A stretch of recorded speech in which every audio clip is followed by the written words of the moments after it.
네, 뉴스 채굴꾼 김현옥 작가 모셨습니다. 어서 오세요. 네, 안녕하세요. 오늘 어떤 내용 채굴해 오셨습니까? 네, 오늘은 온라인상에서 이 반말로 댓글을 달았다는 이유로 일반 시민, 그것도 아동의 사진을 박제한 배현진 국민의힘 의원 이야기를 좀 준비해 왔습니다. 좀 보도가 좀 되던데 좀 어떤 사연인지 정리 좀 해주세요. 네, 어제 오후부터 보도가 좀 많이 되긴 했는데 다시 한번 정리를 해드리자면 지난 일요일 오후 2시 10분경입니다. 배현진 의원이 페이스북을 통해 이재명 대통령이 이훈기획예산처 장관 후보자의 지명을 철회했다는 소식을 언급하면서 후보자 지명 철회가 아니라 수사로 이어져야 한다. 이전 후보자가 자신의 지역구였던 서울 중성동을 지역의 동향을 내부자를 통해 염탐하고 있던 정황도 확인했다면서 네. 이 보복할 경우엔 가만히 있지 않겠다는 내용의 게시글을 올렸거든요. 네. 그로부터 약 한 10분 뒤에 한 페이스북 이용자가 니는 가만히 있어라 라는 내용의 댓글을 달았고요. 네. 이에 1분 만에 배현진 의원이 내 페북 와서 반말 큰 소리네 라는 대댓글을 달았습니다. 네. 그런데 이에 그치지 않고 약 4분 뒤에 배현진 의원이 자식 사진 걸어놓고 악플질이라는 글과 함께 이 댓글을 달았던 그 이용자의 페이스북 계정 커버 사진에 올라온 아동의 사진을 캡처해서 대댓글로 재차 남겼습니다. 네. 네, 이 모자이크 처리도 없이 맨 얼굴을 그대로 올려서 좀 논란이 크게 일고 있는데요. 네. 이게 단순히 좀 부적절 논란을 넘어서 법적 논란까지 일고 있는 상황입니다. 어떤 점에서요? 네, 이 해외에서는 이 특정 표적이 된 타인의 개인 정보를 수집해서 이 온라인에 무단으로 공개해 괴롭히는 행위를 이 독싱이라고 하더라고요.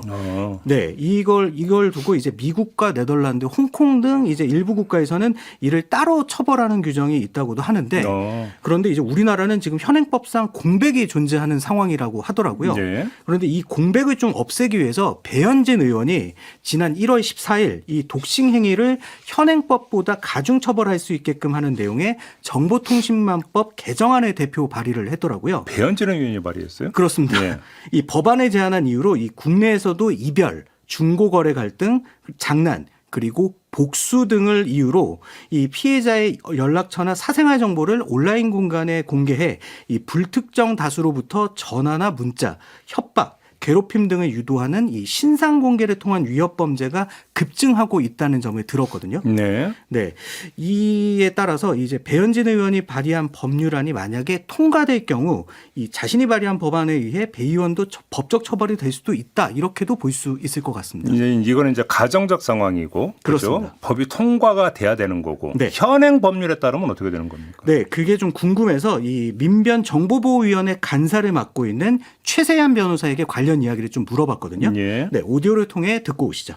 개인정보보호법 개보법이 제18조의 개인정보 주체의 정보를 이제 무단으로 이용하거나 활용하는 경우 또는 이제 제59조에 이거를 이제 악의적으로 사용하는 경우에 개보법 위반이 될 수가 있는데 중요한 거는 위반의 그 대상이 되는 사람은 개인정보 처리자인 것이에요. 그래서 사실 이제 배현진 그 국회의원 자체가 이 댓글 작성자의 관계에서 개인정보 처리자의 지위에 보기엔 조금 어려운 지점이 있거든요. 다만 이제 이 사진에 이게 모자이크 처리하지 않고 그냥 그대로 올린 거고 그 사진에 아동 사진이 있는 거잖아요, 얼굴이. 그래서 이제 그 부분이 아동복지법상 문제가 될 수도 있을 것 같은데 법 위반으로 나가긴 좀 쉽지 않지 않나라는 생각이 듭니다. 네, 이 배현진 의원이 올린 아동 사진이 이 민감 정보이긴 하지만 비방의 목적을 갖고 올린 것이 아니라면 이 개인정보보호법이나 정통망법상으로 법 위반이라고 딱 잘라서 말하기는 어렵다. 이렇게 아무튼 정리를 하더라고요. 정리하면 현행 법률상으로는 법적인 책임을 묻기는 쉽지는 않다. 그렇습니다. 이렇게 얘기가 되는 거고. 네. 그나저나 하여간 어제 이제 이게 좀 뉴스를 좀 탔는데 네.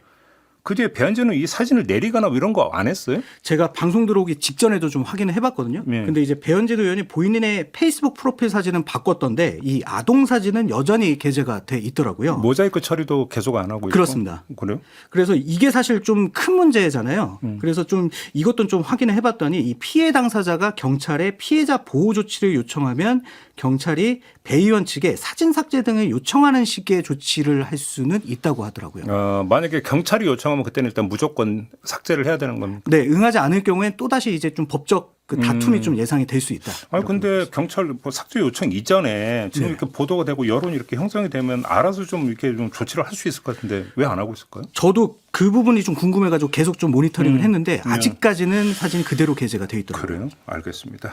네, 여기까지 진행하죠. 김인학 작가였습니다. 수고하셨어요. 네, 감사합니다.